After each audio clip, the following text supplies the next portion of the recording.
कितने लोग पैसा नहीं लेके आए हो, जरा हाथ उठाओ, बाकी लोग पैसे निकाल हाथ नीचे करो।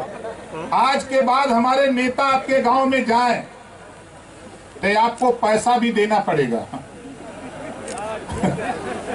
बोलो दोगे कि नहीं दोगे?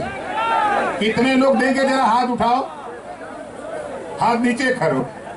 अब देखो हम देना चाहते हैं आपके लिए। अभी हमारे नेताओं द्वारा हमारे जितेंद्र सिंह के नाम पे जोरदार ताली बजा करके इनका स्वागत करिए।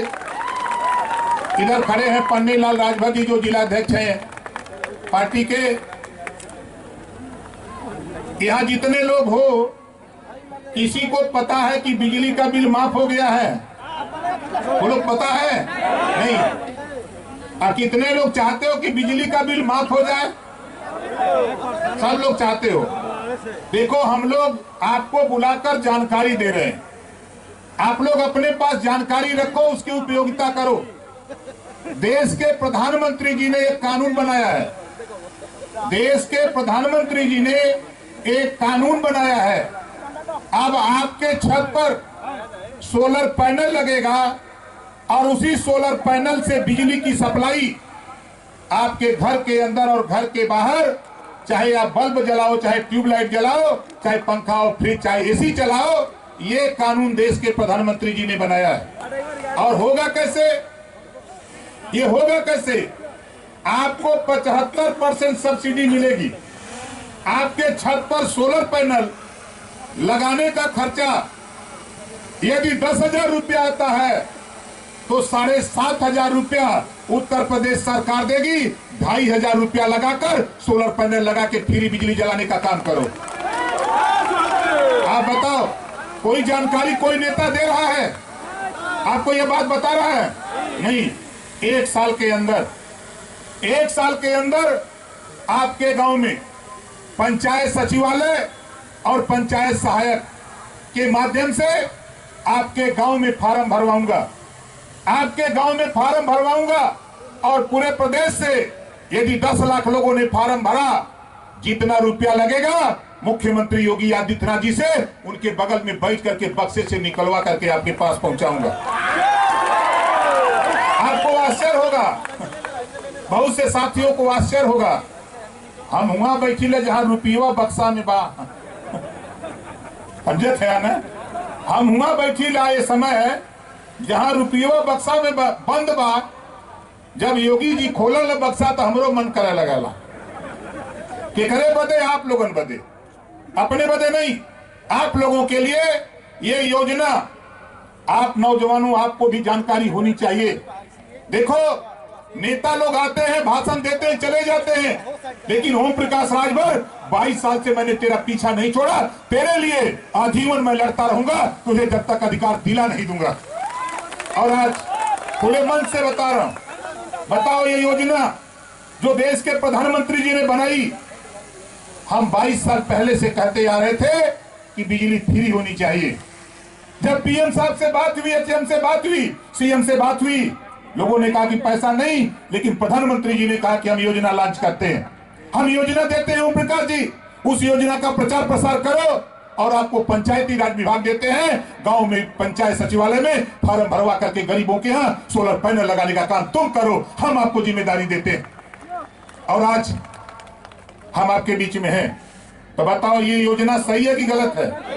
सही। अब आओ दूसरा, हमने एक कानून बनाया है 4 महीना पहले, जब मैं योगी जी के कैबिनेट में मिनिस्टर बना, विभाग मिला पंचायती राज। मैं गांव में घूमता हूं, गांव में मैंने पाया कि पुआल की टाटी बांध करके दीवार बनी है, पुआल की टाटी बांध करके दीवार बनी है, और कपड़े का दरवाजा और प्लास्टिक का छत। इस बात को साथियों मैं देश के प्रधानमंत्री जी के सामने रखा, देश के गृह मंत्री जी के सामने रखा, सूबे के मुख्यमंत्री योगी आदित्यनाथ जी के सामने रखा। उन्होंने कहा कि आप चाहते क्या हो? हमने कहा मैं एक कानून बना के ले आ रहा हूं इसी संबंध में। कानून बनाया, अध्ययन किया, जो आज के तारीख में वर्तमान चीफ सेक्रेटरी हैं मनोज जी, कल तक हमारे यहाँ एसीएस हुआ करते थे, हमारे अपर प्रमुख सचिव हुआ करते थे, जब मैंने योजना बनाकर उनके पास ले गए और सैकड़ों फोटो खींच करके मैं ले गया था।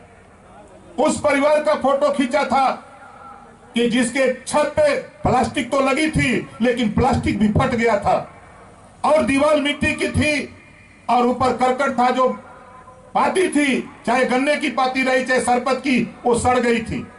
सैकड़ों फोटो लेके मैं पहुंचा और कानून अपने हिसाब से बना के जब मैं लेके गया, अब जब मैंने मनोज जी के सामने इसको प्रस्तुत किया तो मनोज जी ने कहा इतनी बड़ी सोच रखने वाला देश में कोई नेता नहीं है जो इस नीचे यहां तक जाकर के कोई जानकारी करे। हमने कहा कि महोदय इस पे हमारी ये योजना है। उन्होंने कहा कि मंजूर है हमको। हमने कहा आप दस्तखत करो। उन्होंने कहा कि पहले दस्तखत आपकी होगी। मैंने दस्तखत किया, उन्होंने दस्तखत किया और दोनों लोग लेके पहुंच गए मुख्यमंत्री योगी आदित्यनाथ जी के पास। उन्होंने कहा कि ये क्या योजना है। जब उनको समझाया तो उन्होंने कहा कि इससे अच्छी योजना तो कोई हो ही नहीं सकती। हमने कहा इस पे दस्तखत करिए और धन्यवाद देता हूं योगी आदित्यनाथ जी को। उन्होंने उस फाइल पे दस्तखत कर दिया और कहा ओम प्रकाश राजभर तेरी जिम्मेदारी है कि इसको पालन कराओ जाकर के। आज हम आपके बीच में आए। आप बताओ, मेरी बात समझ लो। ये 3 महीने से मैं सर्वे करा रहा हूं। हमारा जिले का जिलाधिकारी, सीडीओ, बीडीओ, डीडीओ, हमारा डीपीआरओ, डीडी, हमारा एडीओ, पंचायत, ग्राम पंचायत सचिव, पंचायत सहायक, सारे लोग लगे हैं। पूरा प्रदेश लगा हुआ है आपको आवास, शौचालय, राशन कार्ड, आयुष्मान कार्ड, बिजली, आपको रास्ता, आपको नाली, आपको सारी सुविधा एक साथ देकर हम साल भर के अंदर हर गांव से 3 महीने में सर्वे इसी दिसंबर में पूरा होने जा रहा है। इसी दिसंबर में हर गांव से 25 परिवार का चयन, पूरे प्रदेश से 15 लाख परिवार को हम चयन करके आवास, शौचालय, पेंशन, राशन कार्ड और उसको फ्री शिक्षा देने का काम उत्तर प्रदेश सरकार के माध्यम से हम करने जा रहे हैं। और आप सिर्फ हमारे पार्टी के नेता, चाहे वो मंडल के हो, प्रदेश के हो, जिले के हो, ब्लॉक के हो, कोई नेता हो, उस नेता को सिर्फ वो एक फोटो खींच लेना, उस परिवार को खड़ा करके, उस मड़ई का कच्चे मकान की फोटो खींच लेना, उसका नाम, मोबाइल नंबर, गांव का नाम, ब्लॉक का नाम और जिले का नाम, उसको लिख करके हमारे किसी नेता को दे देना, वो मेरे पास पहुंच जाएगा। उसका आवास, शौचालय, पेंशन, राशन कार्ड, सारी सुविधा हम पहुंचाने का काम करेंगे। बताओ योजना सही है कि गलत है? कितने लोगों को सही है? जरा हाथ उठाओ। सही है ना? लोग कहते हैं कि का करत हुआ 22 साल से। अब देखा, पिछली बार 18 महीना मिनिस्टर था। पिछली बार जो सरकार योगी जी की थी, योगी जी के मंत्रिमंडल में 18 महीने था। 18 महीने में ये गोरखपुर के हर गांव में घूम करके मैंने कहा था, जिस दिन मैं सत्ता में जाऊंगा गरीबों, होमगार्ड की वर्दी जो गरीबों के बच्चों को पहनाई गई है, सत्ता में जाने के बाद उसे हटाकर नया यूनिफॉर्म दिलाने का काम करूंगा। और सत्ता में जाने के बाद बहुत से लोगों को आश्चर्य होगा, भारतीय जनता पार्टी की सरकार, मुख्यमंत्री माननीय राजनाथ सिंह जी, मुख्यमंत्री माननीय कल्याण सिंह जी, मुख्यमंत्री माननीय राम प्रकाश गुप्ता जी, भारतीय जनता पार्टी, 4 बार समाजवादी पार्टी की सरकार, माननीय मुलायम सिंह जी, माननीय अखिलेश यादव जी, 4 बार बहुजन समाज पार्टी की सरकार, मायावती जी मुख्यमंत्री, किसी का ध्यान नहीं गया। जब ओम प्रकाश राजभर 2017 में जब कैबिनेट में गया, तब कैबिनेट में चर्चा करा करके गरीबों तेरे बच्चे को भी बूट, सूट, टाई और बैग दिला करके नया ये यूनिफॉर्म दिलाकर विद्यालय भेजने का काम ओम प्रकाश राजभर ने कानून बना दिया। कानून बना करके भेज दिया। हम वहां कानून बनाते हैं और कुछ विरोधी कहते हैं कि का करत हुआ। घबराओ नहीं, वो काम करने जा रहा हूं। अभी आपको पता नहीं, अभी तो 2 चीज मैंने बताया, 2 चीज बताया हूं। आप बताओ, किसी मां बहन, किसी पिता तुल बुजुर्ग नौजवान अगर जो वास्तव में आवास का पात्र है, वो सिर्फ सूची मुझे उपलब्ध करा दो। मेरे यहां तक नहीं आ पाते हो तो आपके पंचायत सचिव, पंचायत सहायक 53,000 घूम रहे हैं। हमारे 1,08,848 सफाई कर्मचारी आपके गांव में घूम रहे हैं। इस काम को करने के लिए हमारे ग्राम पंचायत अधिकारी घूम रहे हैं, हमारे डीपीआरओ घूम रहे हैं, हमारे डीडी घूम रहे हैं। ये सारे अधिकारियों को लगाकर तेरी समस्या का समाधान करने के लिए ओम प्रकाश राजभर ने मन बना करके आज आपको गोरखपुर में जुटाया। बताओ सही कर रहा हूं गलत कर रहा हूं? कितने लोगों को सही है? सही है ना? अब आगे देखो, एक दिन कैबिनेट हो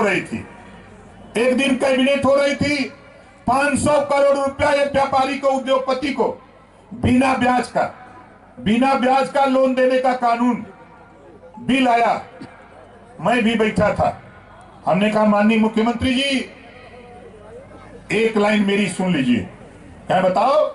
हमने कहा बताना यही है कि जिस नौजवान को हम नौकरी नहीं दे सकते, ऐसे नौजवानों के लिए आप अगर 500 करोड़ उद्योगपति को बिना ब्याज का लोन दे रहे हो तो 5 लाख रुपया नौजवानों को भी बिना ब्याज का रोजगार करने के लिए कानून इसी में पास होना चाहिए।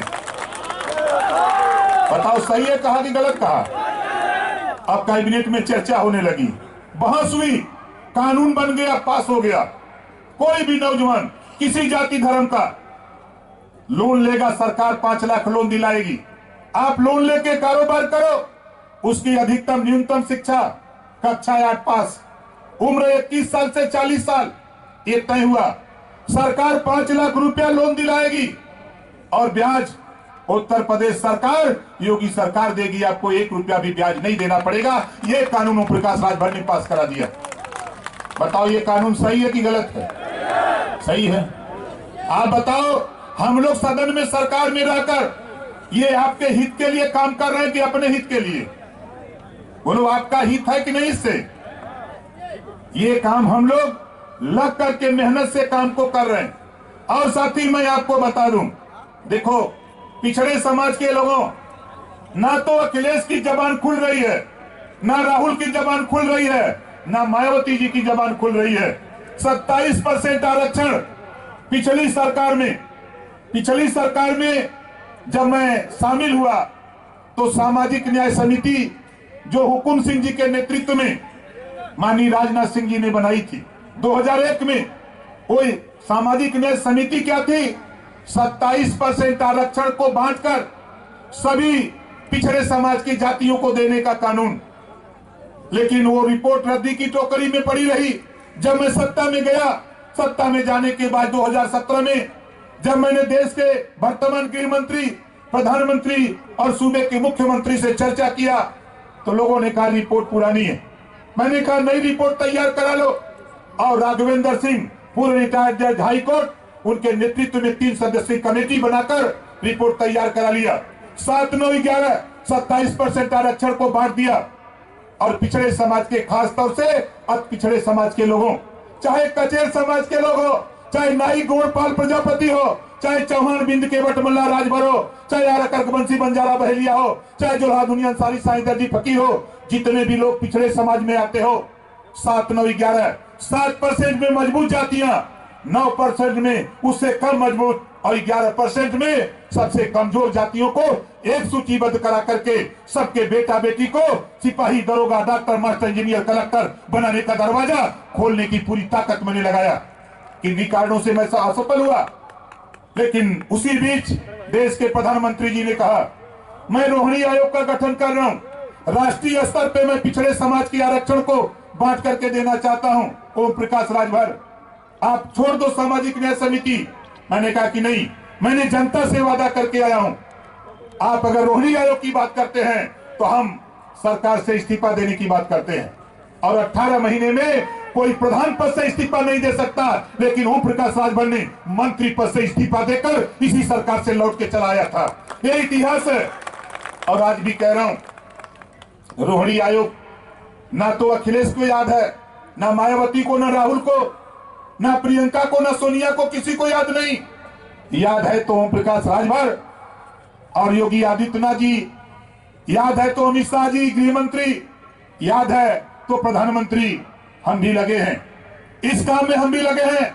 जिस दिन साथियों 27% रिजर्वेशन का बंटवारा लागू हो जाएगा, उस दिन नाई का बेटा, गोड़ का बेटा, कचेर का बेटा, पाल का बेटा, प्रजापति का बेटा, चौहान का, बिंद का, केवट का, मल्ला का, राजभर का बेटा भी सिपाही दरोगा बन करके आपके बीच में दिखाई देगा। ये कानून हम बनाने के फिराक में पड़े हुए हैं। इस बात को लेकर के हम संघर्ष कर रहे हैं और आपसे कहना चाहता हूं कि देखो, देश में एक कानून बना है, one nation one ration card. One nation one ration card का कानून अगर देश में पास हो सकता है, वन नेशन वन इलेक्शन का कानून बनने की तैयारी में है, वो भी पास हो जाएगा, तो वन नेशन वन एजुकेशन का भी कानून, एक देश एक समान शिक्षा, जो अमीर के बेटा बेटी को पढ़ाई होती है वही गरीब के बेटा बेटी को भी पढ़ाई होना चाहिए, इस तरह का कानून हम बनवाने के फिराक में हैं। बताओ, एक समान शिक्षा, कितने लोग चाहते हो कि एक समान शिक्षा लागू हो? इसके लिए भारतीय समाज पार्टी ने अपने मंच से इसी नाते हम अपना आंदोलन चलाते हैं। हम अपने लोगों को समझाते हैं, हमारा मकसद, हम बिहार भी जाते हैं। नौजवानों, गूगल पे देख लेना, फेसबुक पर देखना, ट्विटर पर आपको मिलेगा नेवादा का कार्यक्रम। 50,000 वहां का नौजवान अंगड़ाई लिया हुआ है कि नहीं, ओम प्रकाश राजभर अगर यूपी में एमएलए मंत्री बना सकते हो तो बिहार में भी आओ, हम भी एमएलए एमपी मंत्री बनना चाहते हैं, आप हमारा भी साथ दो, हम बिहार भी जाते रहते हैं। अभी इसी 30 तारीख को पिछले मैं गया था अरवल। लोग कहते थे कि वहां नक्सलाइट रहता। जब मैं अरवल गया, वहां भी 50,000 नौजवान, हमारी माताएं बहनें व्याकुल होकर के कि नहीं, नेता आया है, नेता हमारी लड़ाई लड़ने के लिए आया है, हम नेता के साथ रहेंगे। और बता रहा हूं साथियों, पूरे देश की राजनीति में भूचाल ला दिया। और आज हम सर्किट हाउस में रुके थे, हमारे पत्रकार भाई लोग कहें गोरखपुर में क्यों मीटिंग हो रही है? अरे गोरखपुर में नई मीटिंग थोड़ा है, पिछले साल भी गोरखपुर शहर में महिला सम्मेलन किया था। बोलो, किया था कि नहीं किया था? हमारी माताएं बहनें गई थी कि नहीं गई थी? गए थे ना? जाने का असर क्या हुआ आपको पता नहीं? जाने का असर क्या हुआ? वहां देश के प्रधानमंत्री जी के यहाँ संदेश, मुख्यमंत्री जी का संदेश, हम लोगों के कार्यक्रम का संदेश, 56 जिलों में जब हम लोगों ने महिला अधिकार रैली के नाम से जब कार्यक्रम शुरू किया, हमारी माताएं बहनें जुटी, तो देश के प्रधानमंत्री जी ने 33% रिजर्वेशन राजनीति में महिलाओं को लागू कर दिया। आज 100 एमएलए बनेंगे तो 33 हमारी माताएं बहनें, 100 सांसद तो 33 हमारी माताएं बहनें बनेगी। इस नाते हम आपके बीच में आपसे कहने के लिए घूम रहे हैं कि तेरी बहू अगर पढ़ी लिखी है उसको राजनीति में ले आओ, अगर तेरी बेटी पढ़ लिख रही है उसको भी राजनीति में ले आओ। 6 साल के बाद ये कानून अपना रूप लेने जा रहा है और महिलाओं का आरक्षण लागू होने जा रहा है। मेरी सोच है कि तेरे बीच से, हमारे समाज के बीच से कोई भी बेटी एमपी और एमएलए बन करके जब दिल्ली में या लखनऊ में बोले तो रानी लक्ष्मीबाई बन करके सदन के अंदर खड़ा करके बोले, लगे कि कोई शेरनी ललकार के बोल रही है, अपने अधिकार के लिए लड़ रही है। इस तरह की सोच लेकर हम आपके बीच में